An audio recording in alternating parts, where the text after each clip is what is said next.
Olá, gente querida! Hoje é segunda-feira da 29ª semana do Tempo Comum.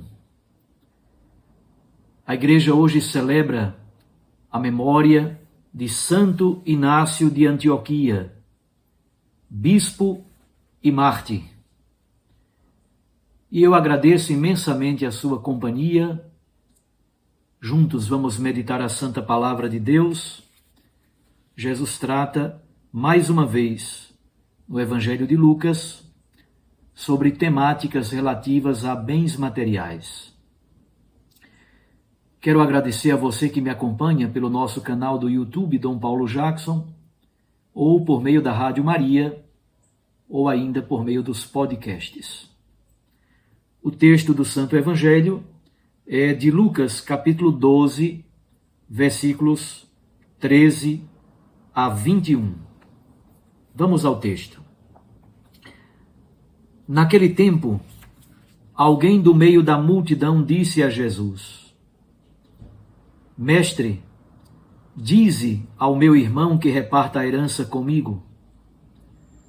Jesus respondeu: Homem, quem me encarregou de julgar ou de dividir vossos bens? E disse-lhes: Atenção, tomai cuidado contra todo tipo de ganância, porque mesmo que alguém tenha muitas coisas, a vida de um homem não consiste na abundância de bens. E contou-lhes uma parábola. A terra de um homem rico deu uma grande colheita. Ele pensava consigo mesmo: que vou fazer? Não tenho onde guardar minha colheita. Então resolveu: já sei o que vou fazer.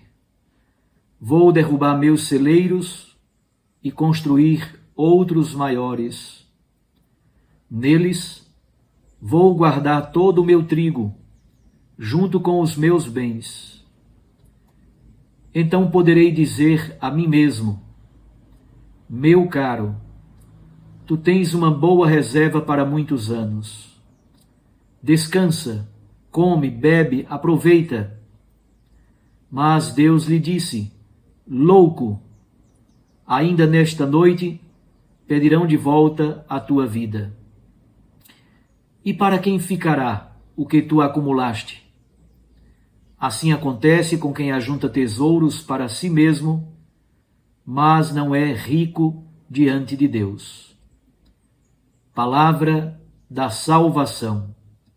Glória a vós, Senhor.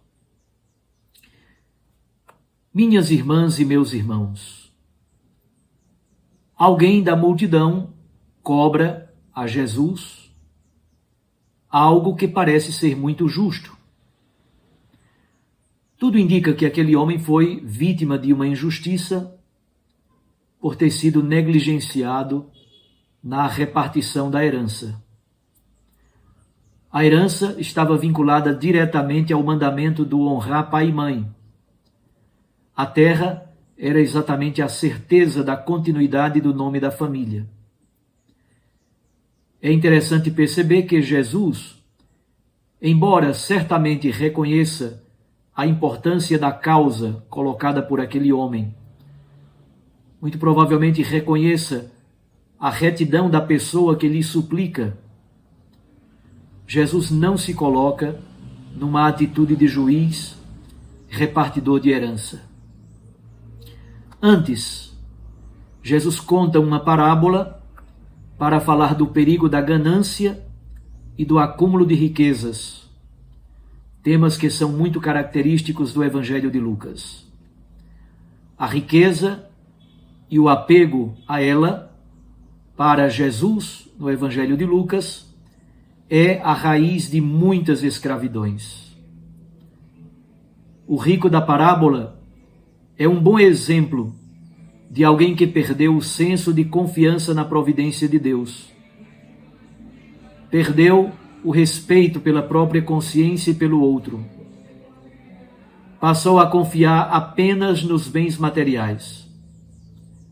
infelizmente, há muitas pessoas que estão nesta corrida louca simplesmente para trabalhar mais, ganhar mais dinheiro, guardar mais. Para isso, até podem sacrificar a própria saúde, o casamento, a família, os amigos. Como dizem os orientais, há alguns que perdem a saúde para ganhar dinheiro, depois tem que gastar o dinheiro para tentar recuperar a saúde. Nós podemos dizer como o Papa Francisco diz: como deve ser pobre a pessoa que só tem dinheiro. É muito importante perceber na parábola que a morte se torna o elemento pedagógico a nos recordar que nós não somos eternos e absolutos. A morte que está em nossa frente pode nos devolver o sentido para a própria existência. Pode nos devolver nossa abertura aos outros, a solidariedade, a partilha. Rico para Deus é quem vive uma vida cheia de sentido, marcada sobretudo pela solidariedade, pela partilha, pelo bem-querer. Os discípulos devem ser livres diante dos bens materiais. O que é fortemente criticado por Jesus é a acumulação egoísta como garantia de segurança para a vida. A raiz do contraste entre os irmãos é a ganância insaciável, a cobiça que escraviza. Um projeto de vida fundamentado na acumulação de bens materiais não se sustenta, não tem base sólida. Tudo, na linguagem do homem da parábola, está marcado pelo pronome de primeira pessoa do singular. Minha colheita, meus celeiros, os meus bens. Já não há mais espaço para o outro e também para Deus. Esse homem está fechado em sua própria cobiça. Perdeu o horizonte da alteridade. O outro já não conta na sua existência. Nós somos chamados, então, a nos perguntar: o que é que conta mesmo na existência humana? O que é fundamental para nós? Para muitos, há somente o horizonte da materialidade.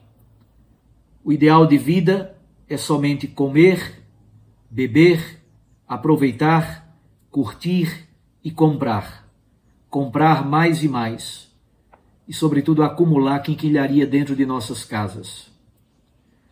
O Papa Francisco, na encíclica Fratelli Tutti, recordou alguns princípios fundamentais da doutrina social da Igreja.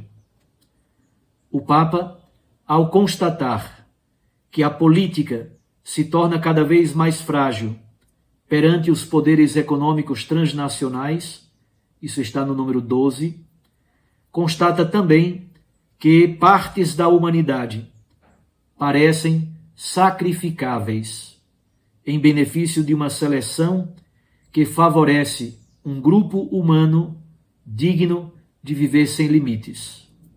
Isso provoca, sobretudo, o abandono dos idosos numa dolorosa solidão. Isso está nos números 18 e 19. No número 29, o Papa diz: os avanços positivos que se verificam na ciência, na tecnologia, na medicina, na indústria, no bem-estar, sobretudo nos países desenvolvidos, às vezes são acompanhados de uma deterioração da ética e de um enfraquecimento dos valores espirituais e do sentido de responsabilidade. O Papa Francisco aposta na maior regulação da atividade financeira e especulativa, isso está no número 170, e nas formas variadas de economia popular, de produção comunitária, inclusiva e solidária. Isso está no número 169. Na Bíblia, especialmente na literatura sapiencial, se vocês olharem no livro do Eclesiastes e no livro do Cântico dos Cânticos, vocês encontram o sábio, ele descobre algo fundamental. É importante trabalhar, mas é também muito importante usufruir do fruto do seu trabalho. O mais é vaidade, é sopro. Por isso, como diz Paulo na carta aos Colossenses, aspirai às coisas celestes. Que Deus nos dê a graça de trabalhar dignamente e com o suor do nosso trabalho digno, honesto e justo, sem exploração de nenhum filho de Deus, possamos viver, usufruir do nosso trabalho, viver com dignidade, sem nunca perder a arte da solidariedade. Um abraço a você. Fique com Deus e com sua Mãe Maria Santíssima. Eu os abençoo em nome do Pai e do Filho e do Espírito Santo. Recorde, a palavra aquece o coração e a Eucaristia nos lança à missão.